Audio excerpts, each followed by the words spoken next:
Good evening and welcome to the Board of Selectmen meeting of March 28th, 2025. If we could all please stand for the pledge.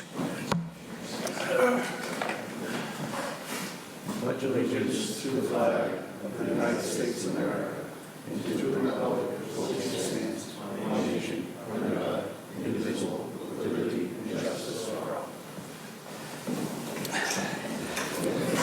Thank you all for that. There is no scheduled items on the agenda, so we're going to bump right up to residents. And if there's any residents that would like to speak, I will give you 3 minutes to say your piece, and there's no rebuttal from the board. So is there any residents that want to speak? Seeing a big rush coming up to the microphone. Apparently there is none. Okay, we're going on to new business. Approval of Marston Street permit drainage easement. I think someone's here for that. If you can state your name and address for the record. Andrew Stack, town engineer. Okay. So this is a drainage easement related to a storm drain extension project that's planned for this upcoming construction season.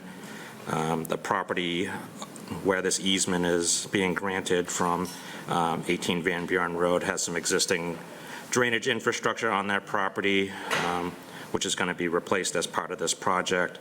And this easement will allow for that replacement and also future maintenance of that drain piping. The Article 27 from the May 6, 2024 annual town meeting, which was adopted unanimously, authorizes the Select Board to accept or grant easements in conjunction with DPW projects from July 1st, 2024 through June 30th, 2025. This easement was granted by the homeowners, and now asking for your vote to accept the easement. And if it's accepted, it'll be recorded at the Registry of Deeds. All right, thank you, Mr. Stack. Board members, any questions? No. I just have, so all the residents have been notified, and the resident that's being impacted has agreed to it and signed off, and we're all Yes. set. Okay, I Yep. just want to make sure, that's all. Thank you. That's all I have, Mr. Chairman. Okay, what is the pleasure of the board? Mr. Chair, I'll make a motion to accept the easement as presented by Mr. Stack in the DPW. I'll second that. I have a motion by Mr. Ryder, second by Mr. Kratman. All those in favor, signify by saying aye. Aye. And chair votes aye as well. I forgot to mention, Mr. Mackey will not be here tonight. He is ill. Next on the agenda. Thank you, Mr. Stack. So much. Thanks, Andrew. YMCA lease agreement extension. The board members had a chance to read it. Yes. Any questions? Not at the time, Mr. Chair. Okay, what is the pleasure of the board?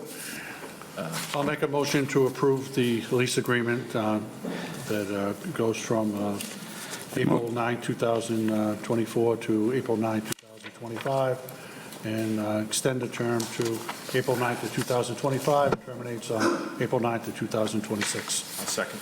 I have a motion by Mr. Kratman, second by Mr. Ryder. All those in favor, signify by saying aye. Aye.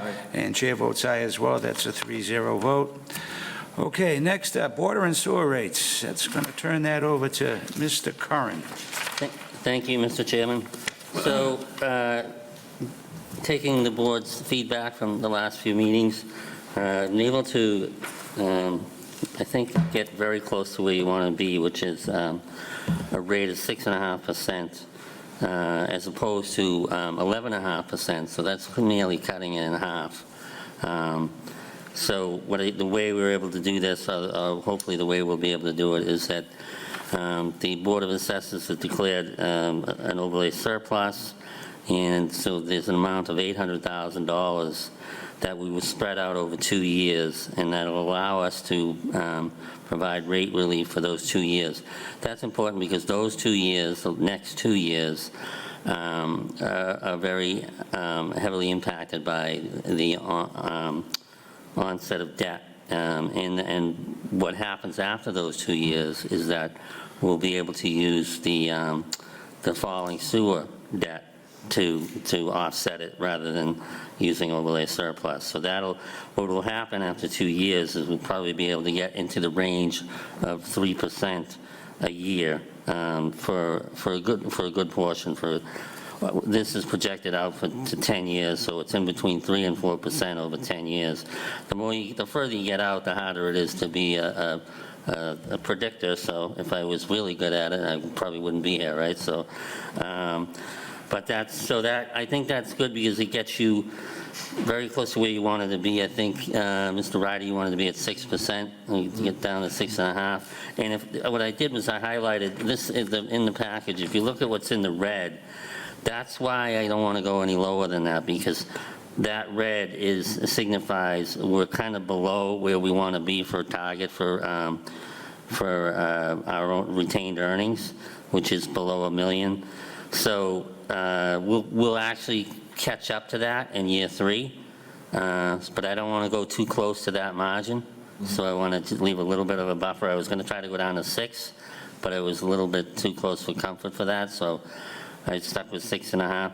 Now, something catastrophic, God forbid, could happen in the next fiscal year, and I doubt it, but this is just a projection.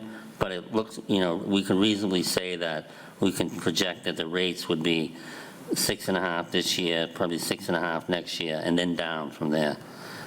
So I think that's a big change from where we were a month or so ago, and we're using some of our, basically, and the reason I chose overlay surplus is because overlay surplus is not recorded as a reserve. So when you take it, it's not, doesn't go against your reserves. It doesn't impact your standing with the rating agencies, because they're always looking at what kind of reserves you have. And where we will be borrowing every year now with this, we'll be in front of the rating agencies all the time. I want to make sure that we have stability in the with our reserves as well. So I'm hoping that the board will support that tonight, and that's my presentation. Thank you, Mr. Curran. Thank you for your hard work on this, too, because I know we had a lot of debate on what the rates would be. We'll start off with Mr. Ryder. Any questions? Yes, thank you, Mr. Chair. Mr. Curran, thank you. I know I was pretty critical on this early on. I know we sat and worked for a while on the numbers. 6.5 is a significant decrease to that original rate structure that residents were in shock of. So, it's good to see that we'll see that stay steady over the next this year and next year, and then start to come down. But understanding that we know that we have infrastructure that we need to continue, that our investment in our water mains and so forth that we need to address. So this is something that is good for the residents, but understand that we do have to spend this money, and it's going to benefit the residents overall. So thank you, Mr. Chair. Mr. Curran. Thank you, Mr. Chairman. Well, first I want to correct you. You said that we want 6.5. We want 0%. I know we're not going to get it, but going from 11.5 to 6.5 is a considerable change. That's great work. I really appreciate your hard work, trying to find those ways.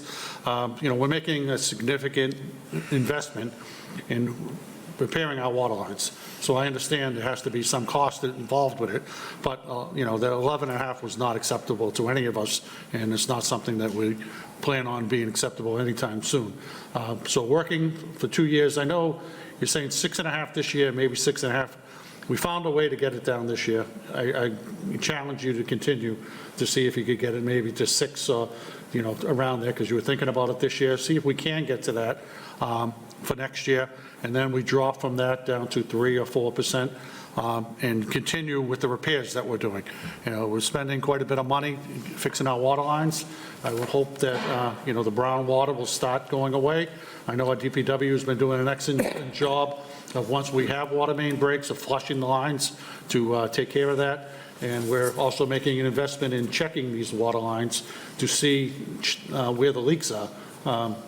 So with all that work, hopefully, we're going to see some significant improvements over the next couple of years. So thank you very much for your hard work. I'd like to see it a little bit lower, but I understand you can't, you can't have, low water rates and not spend money on repairs. So it's a difficult situation we're in. We're making the best of it, and your hard work is appreciated. So thank you. All right, thank you. And I would just add, too, that I did include in the projections that there would be staff hired down the road, maybe down the road meaning next year, so that, I'm trying to include all of the expenses. So when I'm pushing that rate, and just making sure that everything, and I also accounted for some revenue, but not all of the revenue from the state, because I don't want to push too hard on that either. So I tried to capture all of those things. And then lastly, the sewer rate, which really hasn't been a topic of discussion, probably because it's 2 points, it's 2%. That would be what I'd be recommending. So 6.5 for water and 2% for sewer. All right, thank you, Mr. Curran. In your revenue projections, are they conservative? Are your revenue projections conservative? Yes. So if there's any increase in revenue, can we offset the 6% next year? Yeah, as Select Board Member Kratman just sort of mentioned as well, is if, if we have a good year, then, yeah, we can try to push for the 6%. But it could go the other way, too, so I don't know. But certainly, if it does go the right way, we'll try to get down to that 6%. We'll just pray for a very dry summer. All right, any other questions? Nope.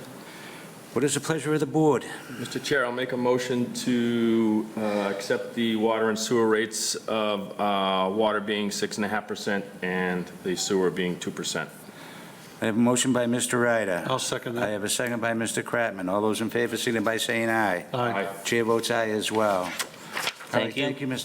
Thank you. Thank you, Mr. Curran. Next on the agenda is Tewksbury School Facilities Study Committee update.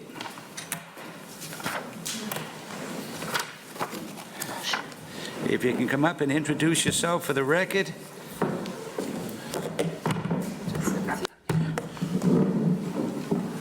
Rich, can you make sure that microphone's on? Thank you. Rich Russo Jr., 20 Plunkett Way. Hi, I'm Brenda Terrio-Regan, Superintendent of Schools. And Bridget Garabedian, I'm the chair of the school committee. Well, thank you all for coming. First of all, I want to thank you all and your committee for doing this work. I know that we're going to add another zero to your salary.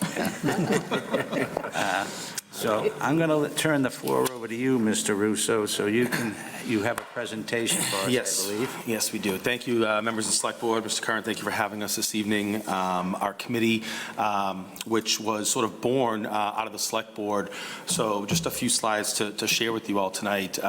Just as a general reminder to the public, this committee was formed last summer at the recommendation of the superintendent to the Select Board, really charged with the mission of, reviewing some old study reports that the school district had done, almost 2 decades ago now in some cases, and that we would share any recommendations or findings that this committee looked at based on a number of different things.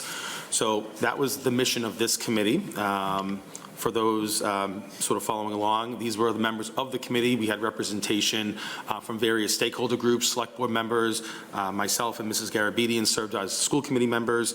We had residents in the town, both Tom Bowley, Jamie Cutlass, and Bruce Panelitis, and then we had representative parents from the different grade bands of our schools as well. We also were made up of some advisory members. They were not considered voting members, but members that could advise us as information was being shared, both at the town level as well as the school district level. So I'll sort of summarize a little bit of the different things that the committee did and went through. We met a total of 13 times since the beginning of the school year in September. We, again, as I mentioned, reviewed the different studies and plans that had been done back in 2006 and 2012. The entire committee toured all 6 of our school buildings, including not just the classrooms and the different space sort of configurations, but also the mechanical mechanical, the heating systems, the electrical, worked with Mr. Marchand, head custodian as well, and he gave us some insights to the different sort of things that were either aging or maybe not as sort of up to par as maybe where we'd all like them to be. We looked at trends with our enrollment, and we do believe that those are fairly, sort of level and flat. I think when we look out the next 10 years, based on the data that the superintendent receives on a regular basis, we think that there might be a slight uptick over the next 10 years, maybe of roughly between 5 and 10% in terms of enrollment. The other thing we had to keep in mind, and this is where we would sort of pick the brains of the educators in the room, not only Ms. Regan, but then also various principals and other members of her staff, to really understand and making sure that we weren't taking away from any of the educational and programming needs that are viable to our kids' learning environment. And then just looked at many different things in terms of different options, whether it was configuring grade bands, renovations, things that we could consider as potential viable options. So what did we come up with? Well, this committee is, recommending 3 things at the moment. We worked with Mr. Curran and on putting together a warrant article that I believe members of the committee will review tonight, along with other warrant articles that will be presented at town meeting.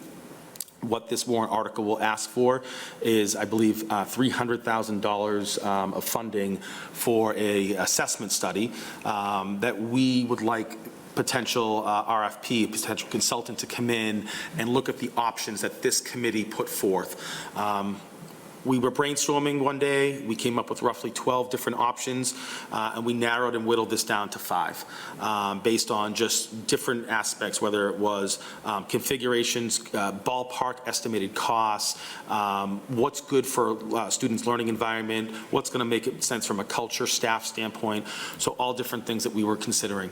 And then we'd also ask this committee, when it was formed last year, was that it would remain intact till June 30th and put forth a recommendation to the select board.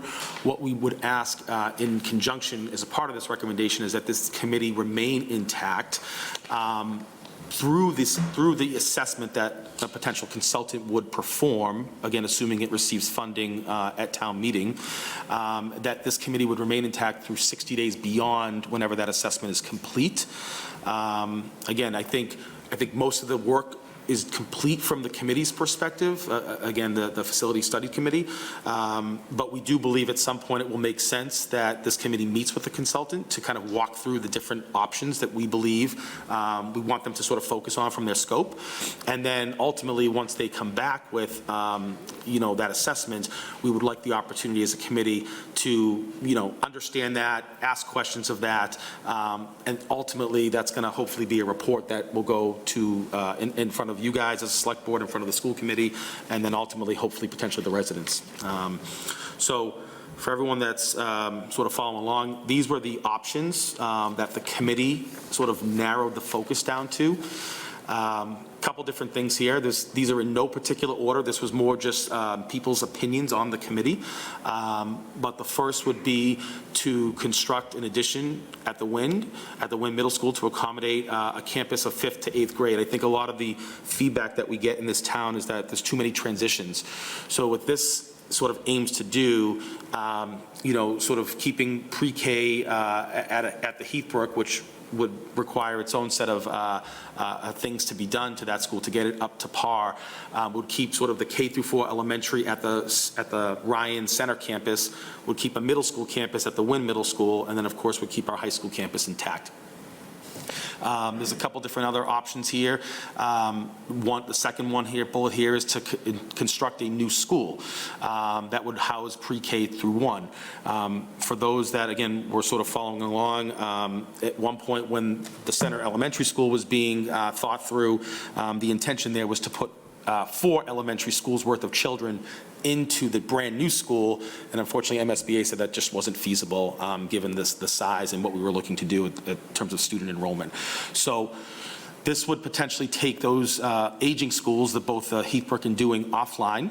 But again, as we saw with the center school, that project would take potentially 6 to 10 years. This is not something, none of these things are anything that would be done in the next year or two, just to be crystal clear. And then the last three options are different variations, in terms of, just trying to reconfigure grade bands. We look at moving potentially 8th grade to the high school. A couple of our surrounding towns have done that. There's some pros and cons to that. The last option here, move 7th and 8th grade to the high school. Again, there's some things to be considered there. I don't think any one of these options is necessarily, we want the consultant that's going to come in to assess all these, because there are things that an assessment will tell us, right? Whether the land is got enough space, whether we can actually make these additions, whether we can do it to the already existing infrastructures that exist, and whatnot. And then, of course, Ms. Regan will always take it from the educational and the curriculum standpoint to ensure that we're not sacrificing anything there, because we want to continue to keep our educational opportunities vibrant for all of our students. So, I don't know, Ms. Regan, Ms. Garabedian, if there's anything you guys would like to add, and if not, we'll put it up to questions. Sure. I think you hit the nail on the head. I'm always going to go in the direction of what's the best decision for our students first, and then obviously as a steward of town finances, we have to be most cost efficient. I think these options, and this was a very democratic process. Yeah. There was a lot of discussion about what's right, what might not work, what works. The North Star right now is that assessment. We really need to assess. I just think of the Wynn School, and I'm not making any judgment here, but that's a 68-year-old building with a 4-year-old addition. So whether or not that's even feasible needs to be looked at. Yeah. The cost, there's a cost associated to every one of these, and then there's an educational impact. So with the time it takes to do the assessment and thinking through this as a long-term educational programming with needs into the future, as well as trying to do this in the most cost-efficient way, is really what we're hoping out of the assessment.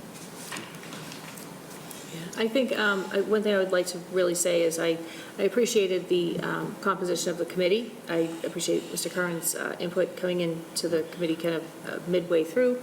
Mr. Ryder's input, having some municipal experience. We had some members on the committee that really had a lot of really good input.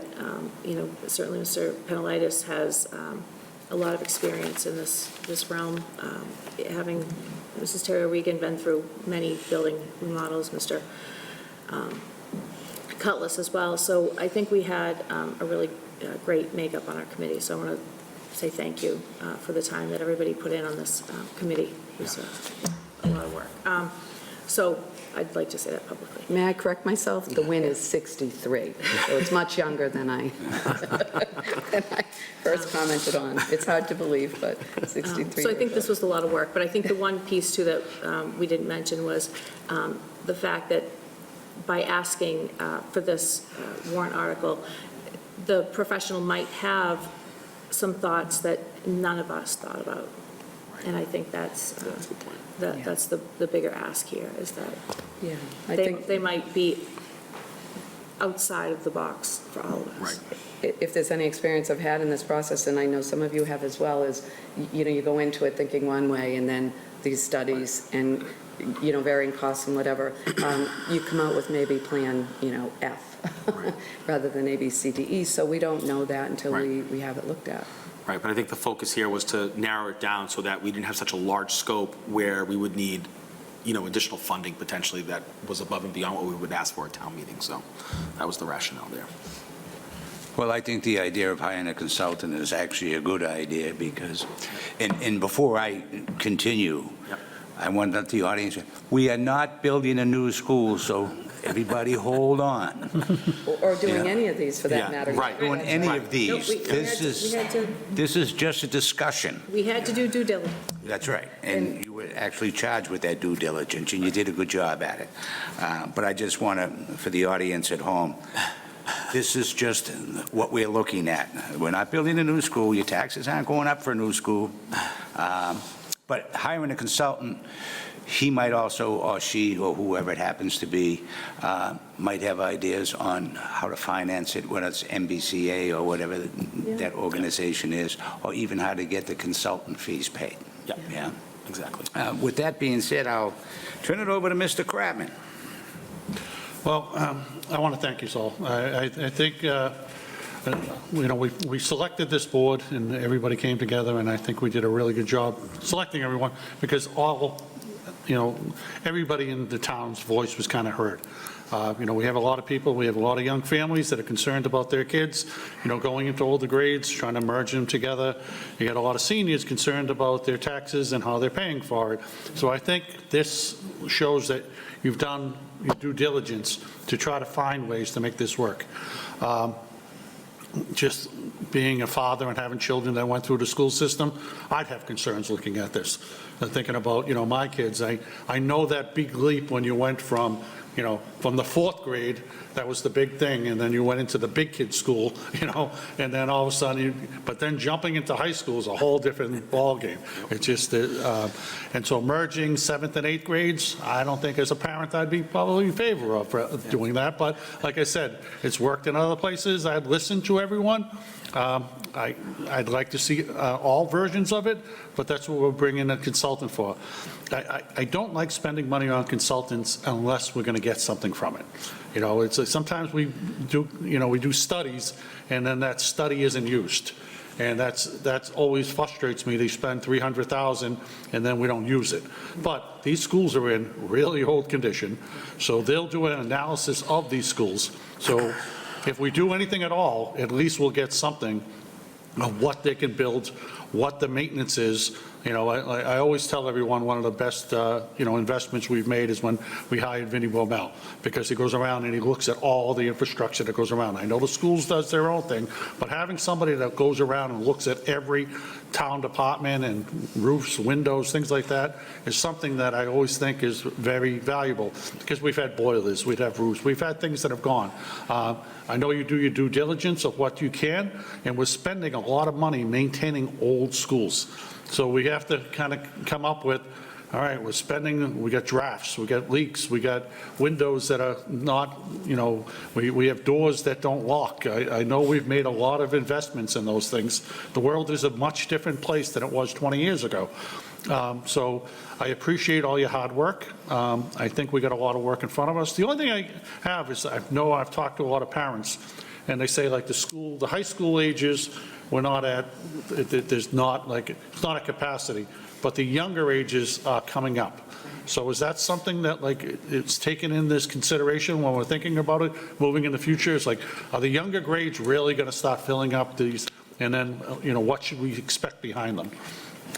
I can speak to that. Yeah, absolutely. That'd be great. First of all, for any people that are listening that will have students in school, a facet that we will be very cognizant of is no disruption to the educational process throughout whatever length of time, a few years or a lot of years that this process is happening. And that's really critical, because this assessment has to tell us, can students be in the building? We never mix construction with students. So I'm skeptical that some of these ideas and plans that we've even put out there can happen with students, with maintaining students in the building. So that's an additional consideration that'll have to come into play once that assessment's done.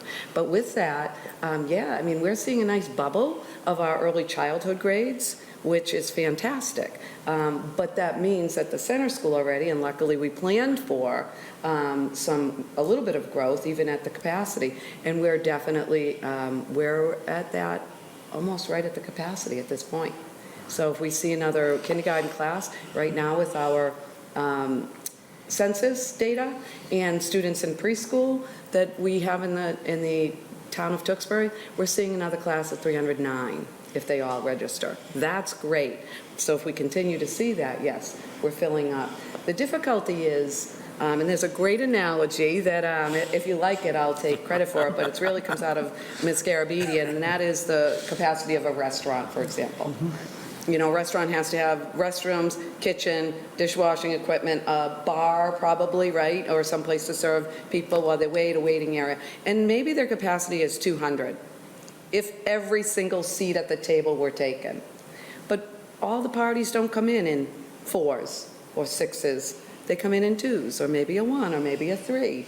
And so if you want to get at full capacity, you have to say, okay, do I mix in a different grade level in with that, or a different party with that party? Said, all four at one table, even though they didn't come together. Think about that in terms of grade levels. Or do I take something out of the restaurant to make more room? And this is where we say we're uncomfortable with taking anything away from education. You clearly wouldn't want to take away, the kitchen or something like that. So I only give that analogy, and it was a really good example when Bridget tried to talk about, if we say we can fully put 850 students in the center school, but we want another whole grade level, well, we're adding 2 and 2 and 2 and 2. We can't merge in another entire grade level. Do you see where I'm going with this? And that's the difficulty with the high school, is if you give me more 9th graders, 10th graders, 11th graders, and 12th graders, I can squeeze them in that table. But it's hard to bring in a whole group of 8th graders. We believe that some additional space will be needed, but again, that assessment will tell us that if we philosophically want to do that as a town. I also want to mention, and I'm sorry for the long-winded explanation, but that analogy really helps, I think, people put it in perspective. It's not just how many seats and chairs, it's where they are. And I think the next piece is we really need to start talking with some of our parents and the people who will be in our schools when we get there. If this group gets to any of these decisions sort of moving along, just like with the center or the high school or the schools before, we really need to engage the community in some discussion, because it is a big emotional move, as you said, if you're thinking about your 12-year-old or 13-year-old at a high school. So if that's a decision this community's comfortable with, it really has to get fleshed out with the people that'll be experiencing that. The only other thing I'll just add too, because Mr. Craven, you hit on it a little bit, is one of the things that this committee really tried to focus on is how, and listen, I know that there's some emotional attachment for some folks in town too between the Dewing and the Heathbrook schools. Some of us have our own kids that went through those schools, and some of us went through those schools ourselves, even. So, but those schools are 70-plus years old, Yeah. and unfortunately just are not up to the standards of what schools are today. So to continue to sort of, the phrase of good money after bad a little bit, is definitely something that's wearing on us. And as, again, for the folks that have been following along through the budget process, the school budget that was presented to the school committee and the finance committee, and I think ultimately to you guys, there's no money in the capital budget. So how do we continue to maintain those schools in the manner that they're going to need over the next 6 to 10 years without seeking additional funding from residents, which I personally have a concern with. So again, I think trying to take all these factors in, I think, is really try to sort of outline where some of these options in terms of our thinking of it. For anybody that may want to visit our site, which is, I think, linked to our school site, we do have a report on really the status, the age of the schools, the status of mechanicals and things like that, through the multiple reports we've done over time, as well as some other details we put out, school report cards, some capital funding that's happened. Enrollment data. And you're right, there does need to be a short and long-term plan, so that we're not spending, ironically, the Heathbrook 70, the Dewing is 6, hold on, I have it right here. The Dewing is almost 59. Yeah. The Dewing is in, I would say, I don't want to use a totally negative word here, but in more need of repair than the Heathbrook. So it's not just the age of the school, it's the quality upon which it was built when it was. You may think that you went on and on, but I could listen to you for an hour on this. Because, no, seriously, residents are at home, parents are concerned. Yeah. So we have people, taxpayers, worried about what, we spent $100 million on a new school, and here we are talking about this. And we're not talking about building a new school, we're talking about planning so that you try to find the best way to accommodate our students without hurting the taxpayers and try to maintain our system. So this is a smart exercise to do, and having you all work on it is invaluable. I trust you impeccably. I know that how hard you work. I mean, looking at this team, I feel how lucky we are, looking at the people in the audience that have been involved in this. You volunteer your time, you're trying to find out what's best for our community, and I can't thank you enough. But I know residents are going to hear this, they're going to have a lot more questions. So please, if you have something to share, don't be shy. Let us know, because they're going to ask us anyway. So the more we talk about it now, the less questions we're going to get later. So thank you. Thank you. I think if you listen to any of our school committee meetings, Mr. Libby is very, very candid in explaining, the the fine details of some of the problems that come up as they arise. He'll let us know that, Mr. Marchand was there on a Saturday, fixing, whatever problems that might happen so that students can be in the schools on Monday. So, they're really very creative in keeping these schools open. Mr. Ryder? Yes. Thank you, Mr. Chair. I'd like to, as sat on this committee, I'll be honest, I went into it with the select board side, financial, and I said that many times at the meetings, but having the background in this and understanding, going through each school, having my children gone through a few of the schools, and, Mr. Marchand and his crew have really done a lot with a little. Yeah. And in recent years, the town has invested in capital projects, and that shows with the age of the school and the condition. But at some point, it gets to a point you can't continue to throw money into something that it's not worth it. You really look at the upside. And,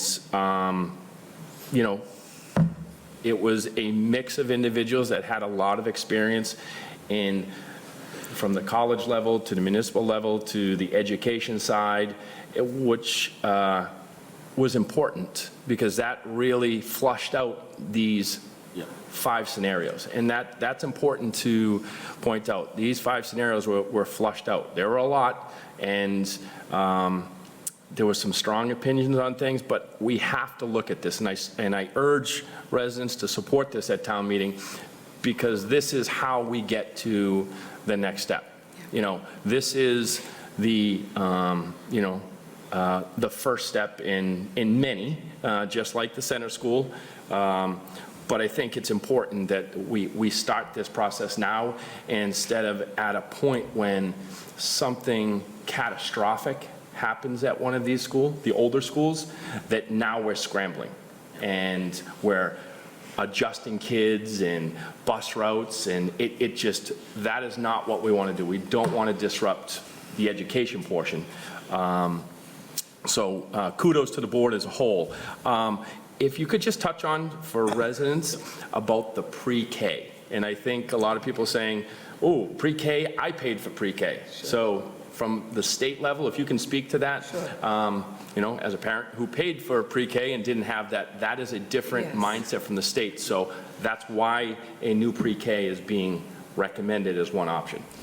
We're seeing in the state, and I'm not going to go off tangent here, but roughly 10% more of 3-year-olds needing significant special education services. So we're required to have a special ed pre-K, preschool, 3 years old, and 4-year-old pre-K program that services students who are in need of special education services. We also need to partner that program with students who do not, and provide as much opportunity. So right now, we're providing preschool and pre-K for 3-year-olds and 4-year-olds.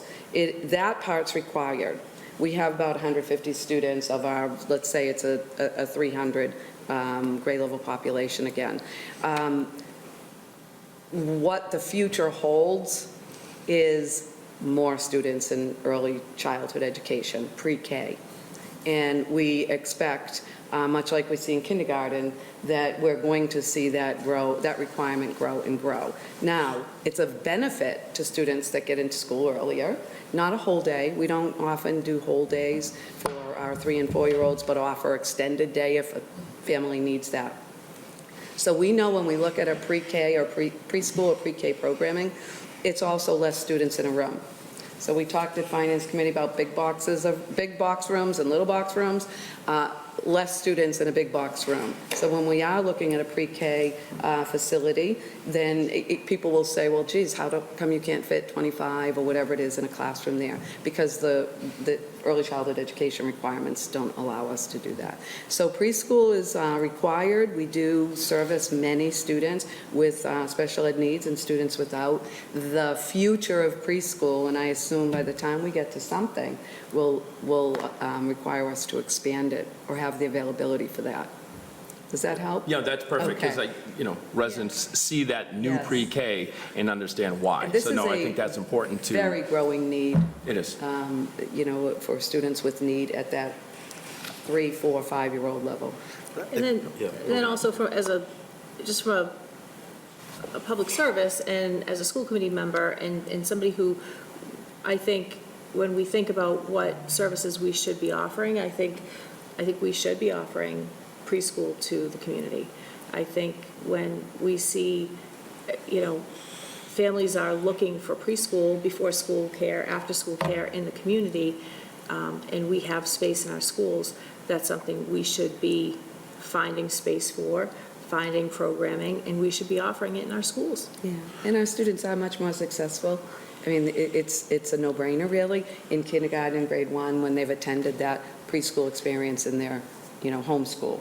It's less of a transition, definitely helps them, jumpstart, early intervention, and all of that in the academic sense. And it does help retention. So that pre-K Absolutely. program where a family needs to pay private, they may look at a Lowell Catholic or, the Immaculate, and then they get into that, they have friends and they're networking, and they tend to stay in that program. So if we can continue to offer that at the lower levels, then we'll start to see our numbers I increase. appreciate that, Mr. Ryder, absolutely. And we know that because, if parents get comfortable in an all-day situation somewhere else, then they're more likely to stay. And then we, by the way, need to pay that tuition for the special ed services if they do that somewhere else. Yes. And we don't offer it. And I think that right there Yes. is the biggest piece. Yes. Right there, because in order for us to continue to maintain our costs, we have to be able to expand our special education programming, and it really does start at sort of those early intervention grades. It's hard to do that and to just plug it into an 8th grade, Yes. grade band or a high school grade band. So if we start to build that stronger foundation, we will see less out-of-district kids, hopefully, down the road, More which success. then translates to more success, which then translates to less dollars leaving out-of-district placements as well. And that's one thing I will say that I took from the committee is learning of how many kids started in that Yeah. program. And then as they went through the program, maybe by the time they get to 4th grade, they ultimately come into That's move right. more into Full general setting a inclusion. full classroom. Yeah. And that was interesting to learn in this process. So again, thank you very much, and I think it's something that I hope the town votes for.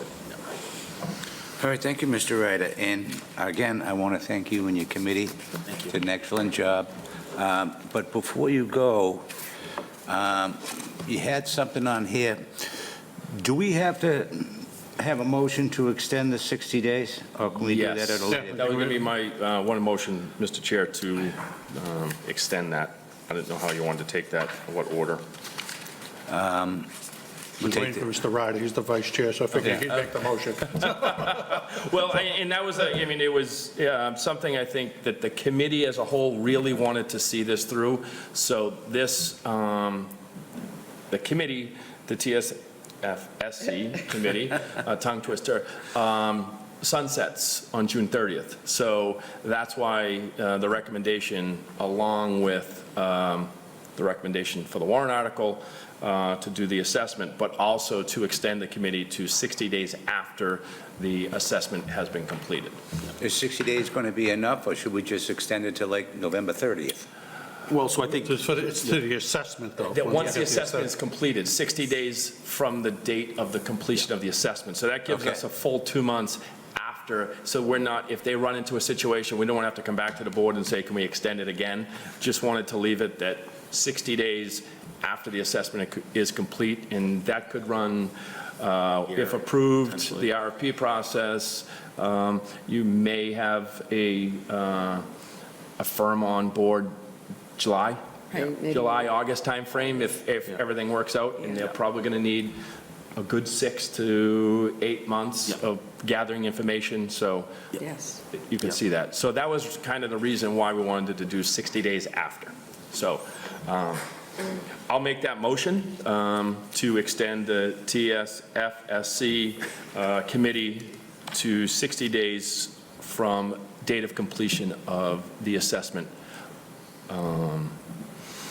once approved at town meeting. I'll second that motion. Okay, motion made by Mr. Ryder, second by Mr. Kratman. All those in favor, please signify by saying aye. Aye. Chair votes aye as well.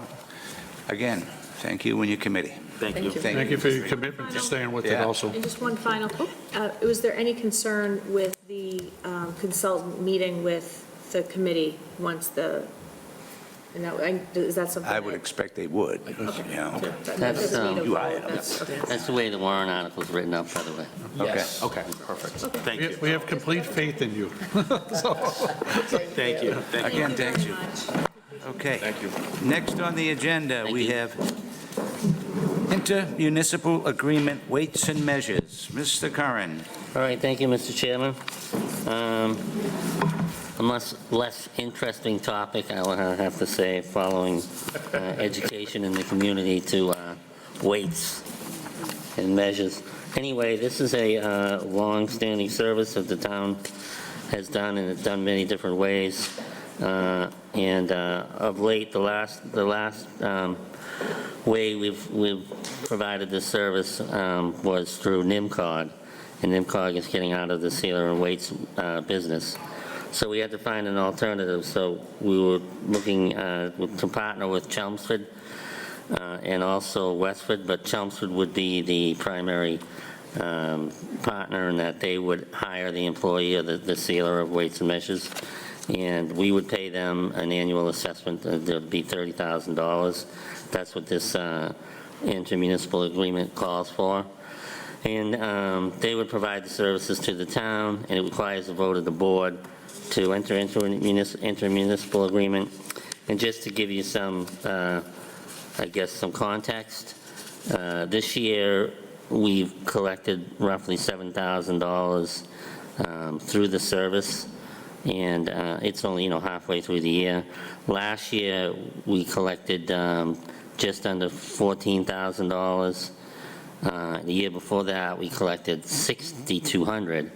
And if you probably recollect, you raised the rates on the sealer fees in 2022. And so then they went up, the collections went up to $13,800. Now that won't be nearly enough to pay for the services we have to do, so we'll have to subsidize that as a budget appropriation in the future. But our fees are certainly in line with what the surrounding communities are. We just need to have a consistent way of providing this fee. Hopefully, with the sealer on that, we've done some work between myself, Paul Cohen, and Kristen Lass on trying to determine if 3 communities would be too much of a burden for the one employee, and we don't think that it is. We think there's enough work there, and they would have enough capacity to do, bring in the revenue that we need. I don't know if it'll come up to the 30,000, but it'll hopefully might surpass what we've done in the last few years. So that's the plan. It requires action from the board to do that. And if you have any questions, I'll try to answer them. I can try to get an answer. Okay, thank you, Mr. Curran. Mr. Kratman. When I look at this, I know how important it is for us to have somebody who's checking the weights and measures throughout a community. I mean, these are the people that go out and making sure that, when you go pump a gallon of gas, that you're actually getting a gallon of gas out of the thing, and going around to all these meters and stuff. And it's tedious work, but they actually go around and make sure that the residents are getting their value. So when they're going out doing it, you're going in checking scales, you're checking things in local businesses. My only concern is when we have something local, if there's something that's off, I'm sure they give them, fix it. But if it continues, there's probably a fine that goes through it.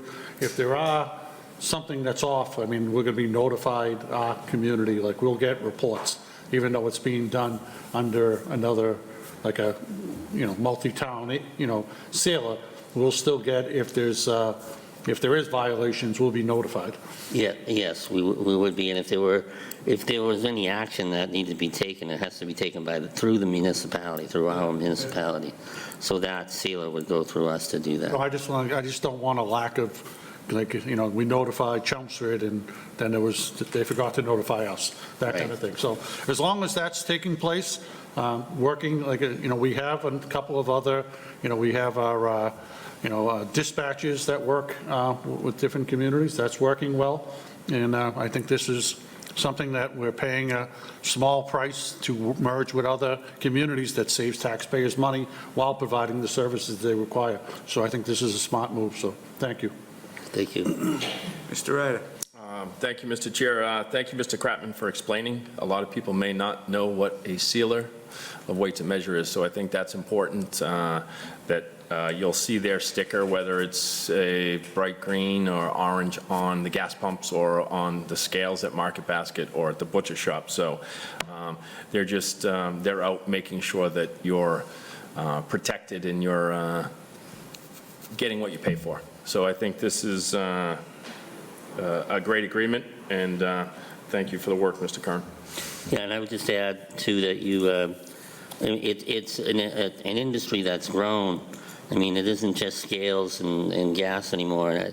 It's the scanners at the markets. It's, as technology goes, there's more and more things that they have to keep up with. So anytime you open a large supermarket or something like that that has that type of, activity where there's a measurement going on, then it needs to be, certified by the town. Mr. Curran, I just have a quick question, and that is, so we're just going to pay the town of Chelmsford?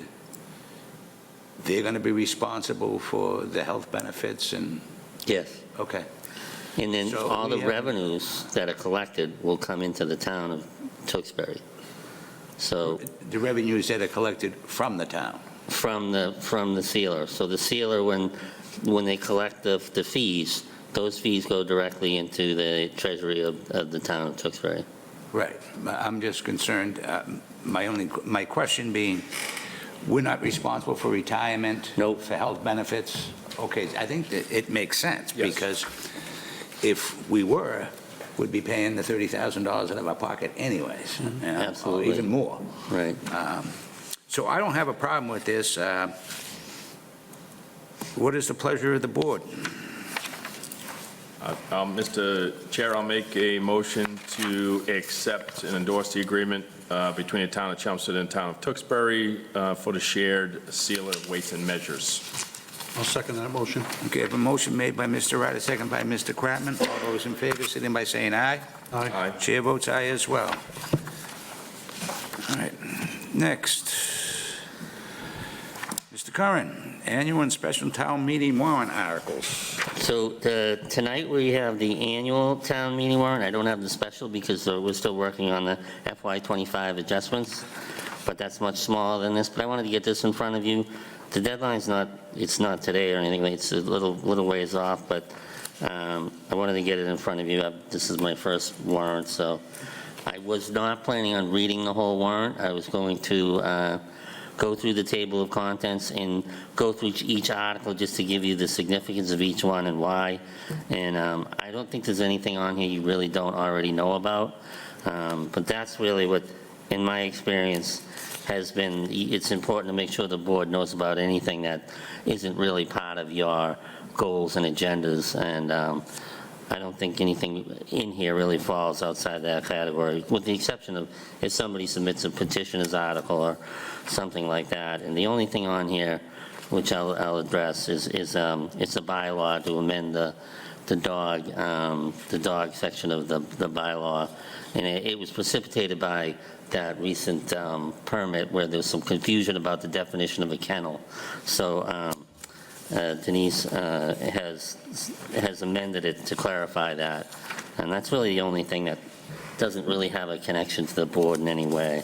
So I'm going to go through the Before you continue, Yeah. Mr. Chairman, I have no problem with him going through it, but I just want to clarify to the residents that this will be up, and so that, that's the thing, is we're purposely not showing everything, that this will be up online. You will see it before we get to town meeting. It'll be voted on. It'll be approved. You'll see it up online. You'll see the full warrant.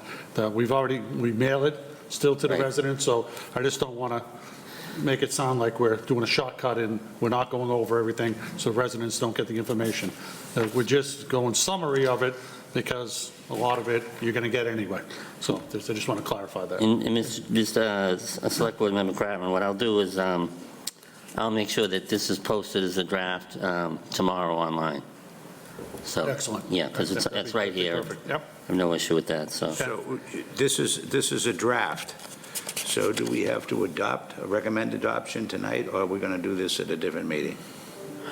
Well, that's up to the board. If you see anything in here that you want to wait on, you can do that, but it doesn't require action tonight, but it does require, the date, I think, is it's by the end, well, it's in April. I'll look it up, but it doesn't require action tonight. I'm just, would it be after the election, after the thing? Because it would be nice to have 5 members of the board to be able to vote on it, when there's only 3 of us here tonight. Yeah, I agree.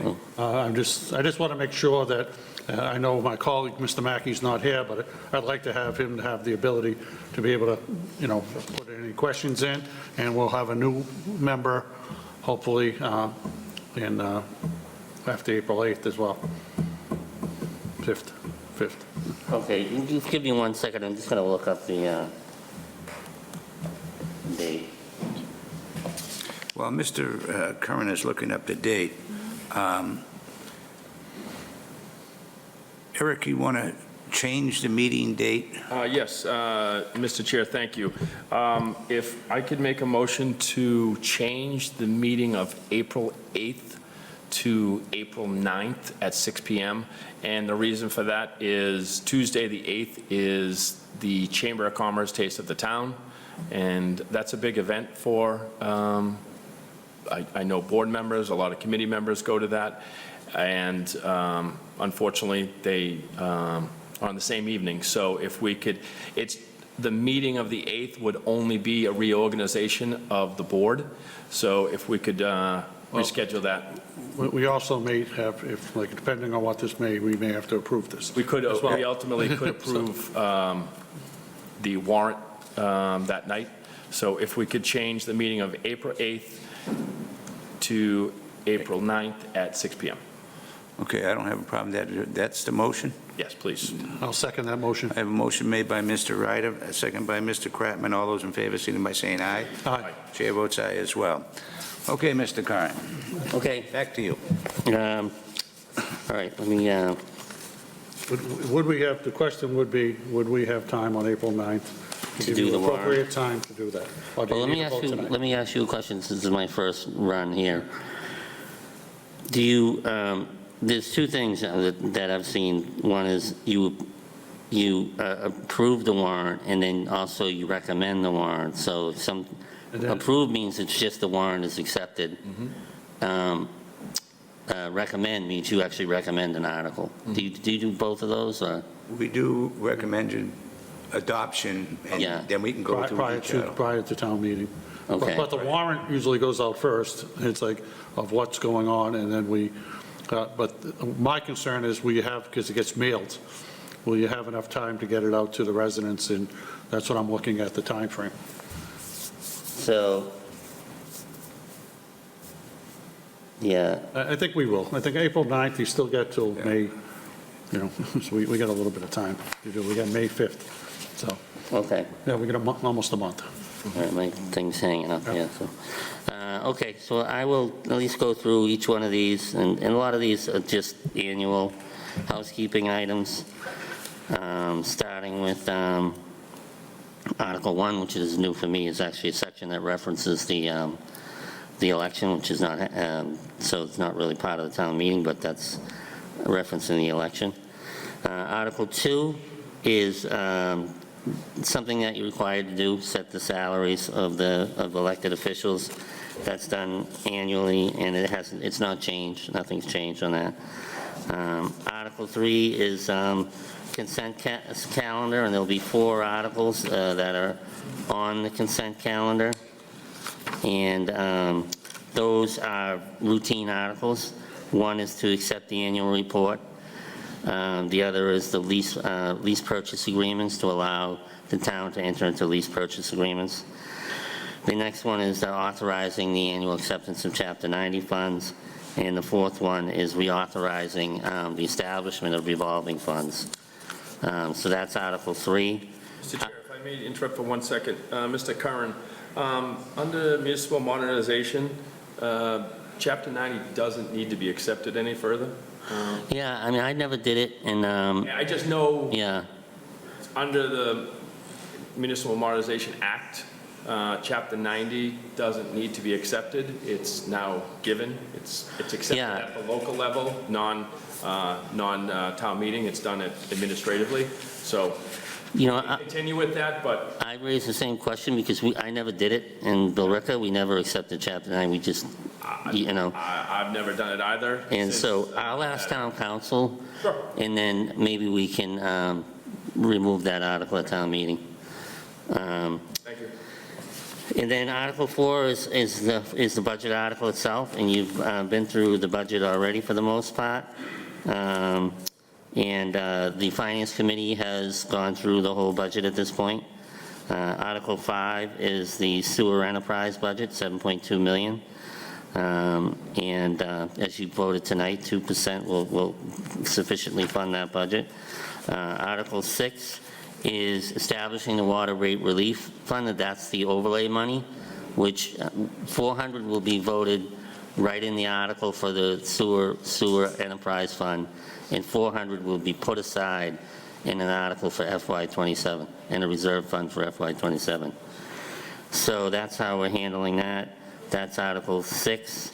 Article 7 is the water enterprise fund. So after we've established those two things, we'll be safe to vote on the enterprise fund, which is 6.5% as you voted tonight. Article 8 is the stormwater enterprise fund, and $779,000. That's all funded through stormwater receipts. And Article 9 is cable TV, also funded through Verizon and Comcast receipts. And then Article 10 is, it's sort of house cleaning. It's taking the premium money from the bond and using it to reduce your principal amount. That's $31,000. You do that every year. Article 11 is FY26 Affordable Housing Trust Allocation Plan. Again, an article you do every year to establish that trust each year and what the balance is. Article 12 is to appropriate a reserve from Tewksbury Community Preservation Funds, the annual revenues. So that is establishing the CPA admin budget, as well as the expected revenues for the fiscal year. Article 13 is it's probably one of the bigger articles. It's the appropriation from stabilization fund of $1.9 million for all the capital items off of the FY26 capital. So I'm going to ask you to go to Article 13 in your book, in your warrant. And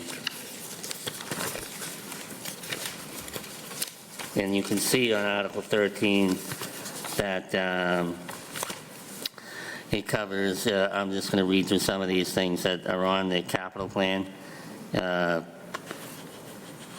I got to change that. A number is changed in here, so I will have to change that. Sidewalk reconstruction, purchase of this is DPW, a truck, liquid brine production system, a Bobcat, an asphalt roller, and then in the fire department, a new ambulance, a North Fire Station renovation study, a new administration vehicle, and a new radio box repeater for the fire department. And in facilities and grounds, the police station anti-ligature toilet and sink combo, senior center heating system boiler replacement, South Street Fire Station, which is a question you asked me earlier today, Mark. South Street Fire Station system, park parking lot at the station at State Field or Livingston Street, $150,000. So I know that the fire station, one of these is being reduced because of a grant we received, so I'll change that.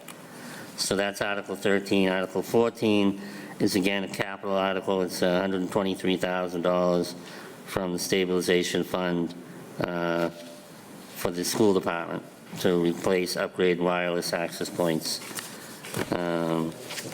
Article 15 is $300,000 from overlay surplus for the assessment study that was discussed earlier tonight. And then Article 16 is transfer from sewer enterprise retained earnings for the capital items for the sewer department. And that's listed in Article 16. And 775 is the amount. So you can see those, II work, pump station improvements, a Bobcat asphalt roller, and an F-550, totaling $775,000. Then Article 17 is another retained earnings appropriation, this time from Water Enterprise. That's for capital in the amount of $825,000 for the water treatment plant, tank and maintenance upgrades, hydrant replacement, which you do on an annual basis, a Bobcat, an asphalt roller, and an F-550 utility with crane. And that is being split between those two departments, the 105 and the 105. So that's Article 17. Article 18 is raise and appropriate a sum of $400,000 for drainage, for drainage improvements. And that is coming out of stormwater money, so it's not an impact on the tax rate. So that's Article 18. Article 19 is your $5.4 million bond authorization for the water distribution improvements. And the one immediately following that, Article 20, is $1.5 million, I believe, for the last year of the meter purchase and installation, and that's the last phase of that project, I believe. Article 21 is the one that I mentioned about the dogs. It's a bylaw amendment. It's to clean up the language on that, since it created a little bit of confusion in a recent permit application.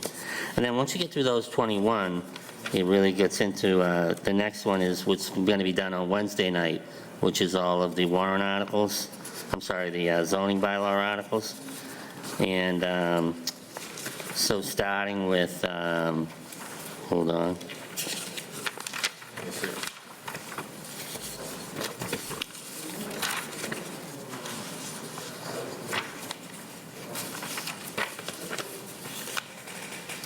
So the first one is the MBTA Communities Act, which is 26, I'm sorry. Yeah, it's 20. 21. No, that's the dogs. Oh, here we go.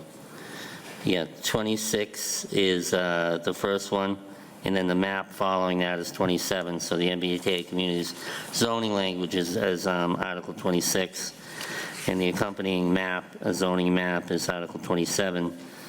Article 28.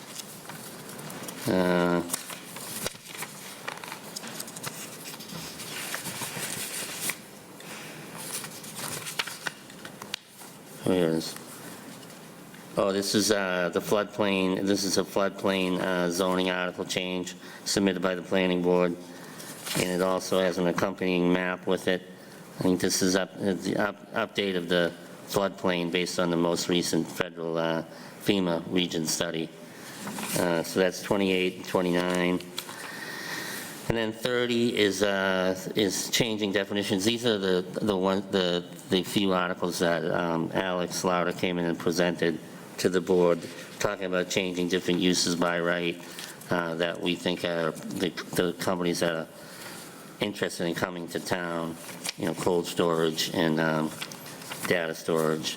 Article 31 is that the pool one? It's the signs. Oh, signage, yeah, this is for signage. And then Article 32 is the swimming pool article.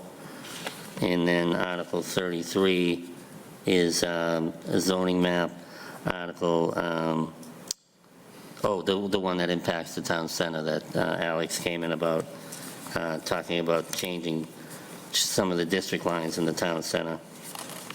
And that's it. Those are all of the articles on the annual. And I'll come in with the special at the next meeting. So you'll have this all cleaned up for us the next meeting? Yeah, yes. And we can vote to recommend adoption or not to recommend adoption, or take no action? Sure. All right. Mr. Chair, if I may ask one question to Mr. Curran on, through you to Mr. the manager, zoning articles, 2/3 or majority? They're all 2/3 unless there's a housing component, expansion of housing, that's the majority. Sorry, okay, just I know I've had some residents ask. Yeah. I have one question also. To get an answer on the ambulance. I know the fire department has been talking about the need for an additional ambulance. So is this, we're buying a new ambulance, is one coming offline and this is a replacement, or are we adding one? So we have one that we ordered that is like a 2-year delay, which is Okay. coming soon. Yeah. This one, the chief was able to get one that's already, it's a stock ambulance. Yep. So unusually, we're going to get a delivery within a couple of months instead of 2 years. So we should be able to replace 2 of our ambulances this year. So, Yeah. but my question is, are we going to be, are any of them coming offline? Or- Yes. So we're replacing them, or is there No, going to be we're- an additional ambulance at all? There is not going to be an additional ambulance. We're replacing the ambulance that are there. So we have backline ambulances too, frontline and backline ambulances. And right now, I believe there are 5. One just came offline because it's too much money because it constantly needs repair. So that one looks like it'll be taken out of service. And what will happen is these 2 ambulances that will come in will be the frontline ambulances, and the 2 ambulances that are currently frontline will become the backline ambulances. I just know we get a lot of calls to ambulances in this community, especially all the calls going up to the hospital.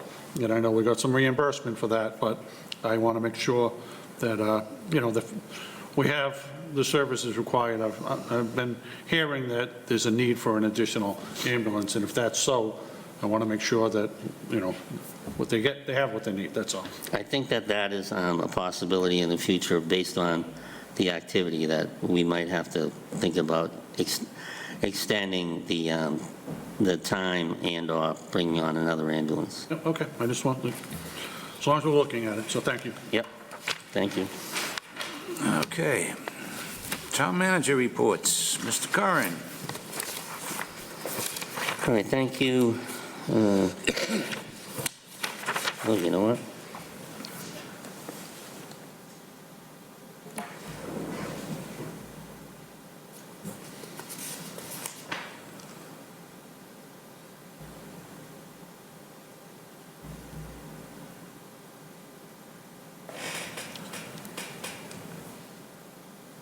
Okay.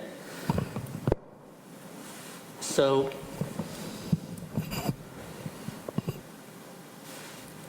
it's been 2 weeks since our last meeting, so I gave you a report last week and then this week. So this week's report, just a few updates on a few things. The change of season's coming, so I'm trying to get out front on some of these things that are anticipated by the public. So North Street School, what type of activity is going on there?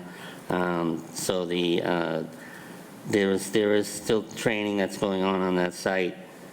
Police training, defensive training tactics are expected in the spring. And there's also training there from March 19th to 20th, which actually that's already happened. So that school is still in use, and so people see activity there.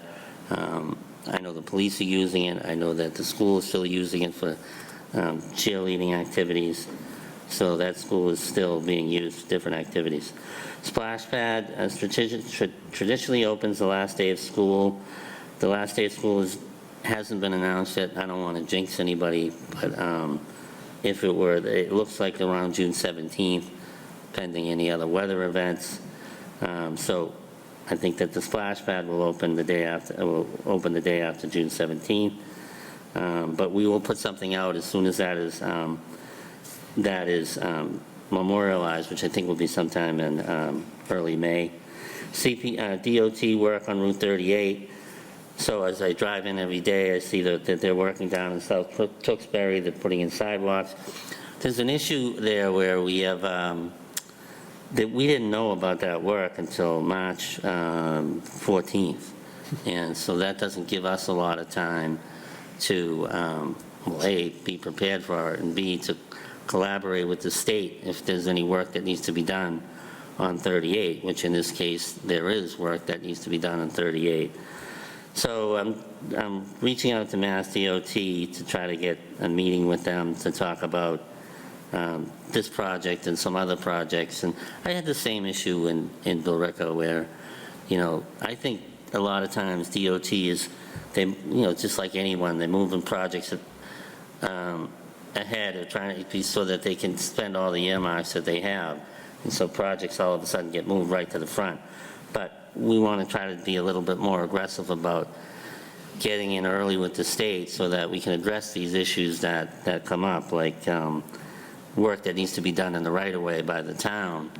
And also, I'd like to see that what the work they do on 38, it uses granite curbing and concrete sidewalks as opposed to bituminous.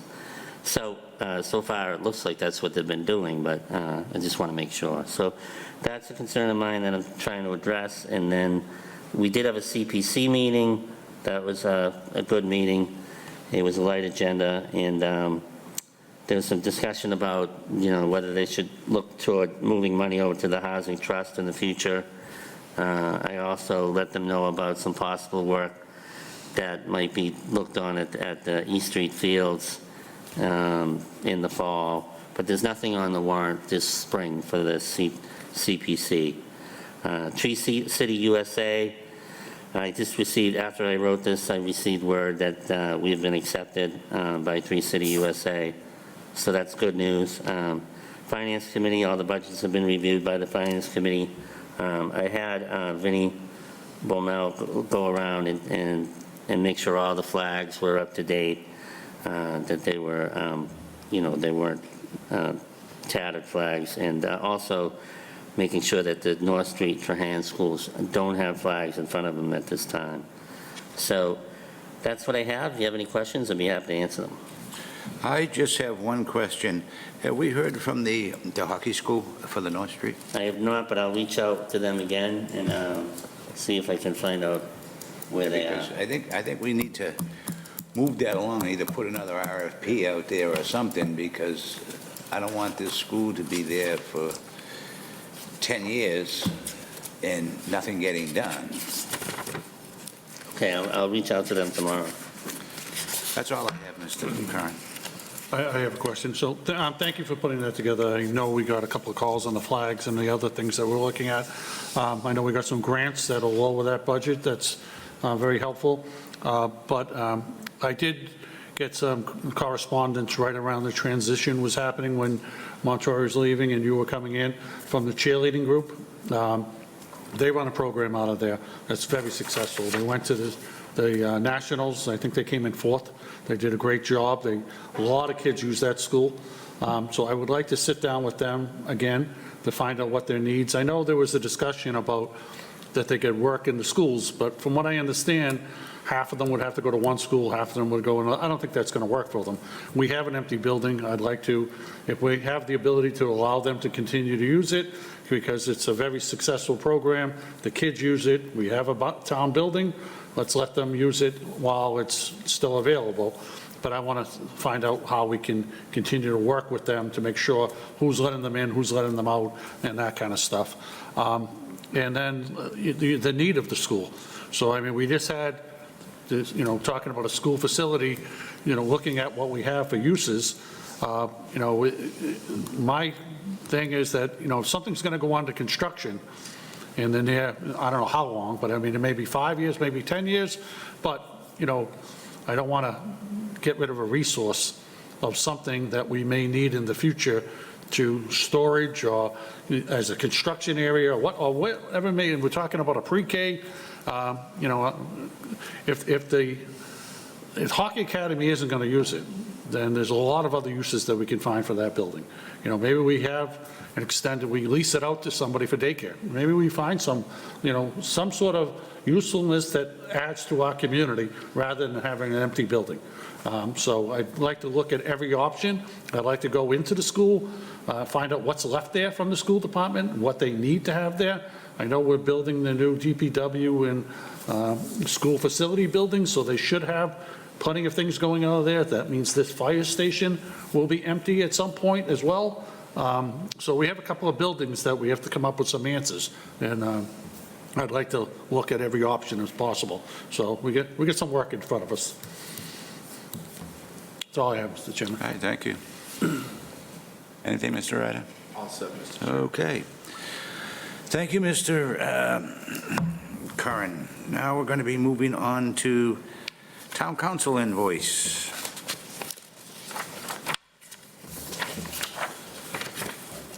Okay, Mr. Curran. Mr. Chairman, we have one invoice here in the amount of $4,717.50 for council services between February 16th, 2025 through February 28th. Mr. Chair, I make a motion to approve the invoice from Feely and Brown for the amount of $4,717.50. We have a motion made by Mr. Ryder. Second that motion. Second by Mr. Kratman. All those in favor, signify by saying aye. Aye. And chair votes aye as well. That's a 3-0 vote. All right, minutes pending approval. Eric and I discussed this a little earlier. So we're going to table a few of these as that existing board, those board members are not here as Mr. Mackey is absent.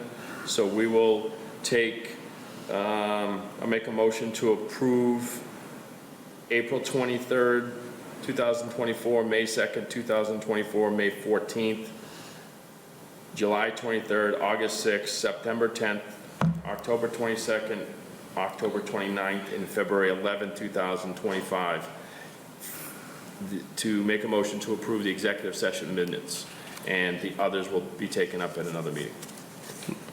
I'll second that motion. Okay, a motion made by Mr. Ryder, second by Mr. Kratman. All those in favor, signify by saying aye. Aye. Chair votes aye.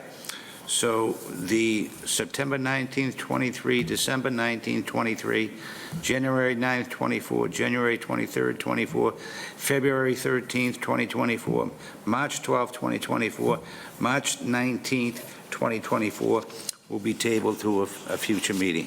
Yes. All right, thank you. All right, now we're down to board member reports. We'll start off with Mr. Ryder. Thank you, Mr. Chair. I would say the only thing is we had the School Reuse Committee in front of us tonight. Great job, so that's all I have. Mr. Kratman. We have an LRTA board meeting this Thursday, so that'll be taking place. But I did want to talk about a couple of other things that are happening in the community that will be posted to the town website. As we voted earlier tonight, we're going to have the Chambers having the Taste of the Town, so I'd like to invite the community. We're going to share those things on the town website, so that'll be going up.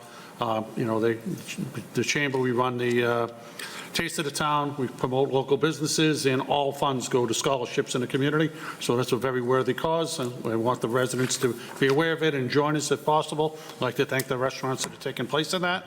And then I've met with our Patriotic Committee, and I had discussions with our town manager. We have signed a contract with the fireworks company. And so we, once again, we got the 3rd of July back. There was a lot of frustration last year that we had to change the date because the firework company that we've had in the last couple of years went out of business. So we scrambled in May to find a new company. There aren't a lot of companies that do this type of work. So once we got them last year and everybody was happy, I started working with them and asked if we could get a date to lock them down. Mr. Montori at the time and I worked with them, and we finally got them to commit to coming back on July 3rd, so everyone can schedule that day. I know that works for the community because everyone usually has the day off the day after, and so they can enjoy it with their family. And then we are starting to put together the Memorial Day Parade. So we will have the Memorial Day services. We're going to have the Memorial Day Parade. I'm working with our Veterans Officer who's putting the services together. A number of us are all on the Patriotic Committee. I think everybody at this table is at the Patriotic Committee. So we'll be working on that, getting the floats ready, hiring the bands, getting everybody together. So we will have the Memorial Day Parade. Once we get everyone signed up, and everything ready, we'll put it on the website as well. We'll give it to Paula. She'll put it out on our website so everyone will know who's taking place and what's going on. So I want to thank everyone for joining us, and anybody else who wants to take part in it, we're always looking for bands. So if somebody knows a marching band that would like to take part in that, that's our biggest challenge every year, trying to find them. So if somebody knows somebody, please have them contact us. So that's all I have, Mr. Chairman. Okay, we already did you. I'm going to reiterate what Mr. Kratman says. You also need volunteers to help decorate and do everything else too, correct? We always need volunteers. Tell me about it. So if anybody wants to volunteer, please There you contact go. me. I think a lot of people know how to get my number. And so all of these events are run by volunteers. So nobody gets paid. Everyone's a volunteer that's on these committees. So if somebody wants to be part of that, all the hands are welcome. So, thank you. I only have one thing, and actually Mr. Curran took that from me because we're at the CPC meeting. It was very productive, although there's nothing on the town warrant this time. We are going to, instead of meeting once a year or just before town meeting, we're going to start meeting quarterly. I think it makes sense because if nobody's applying for it, we have to come up with some, instead of having the money just sit there, whether we transfer money into the Housing Trust Fund. But there is some projects that, people are interested in. Sure. So with that being said, I am done. So what is the pleasure of the board? I'll make a motion to adjourn, Mr. Chair. Okay, a motion to adjourn made by Mr. Ryder, I'll second that. and second by Mr. Kratman. All those in favor, signify by saying aye. Aye. And chair votes aye as well.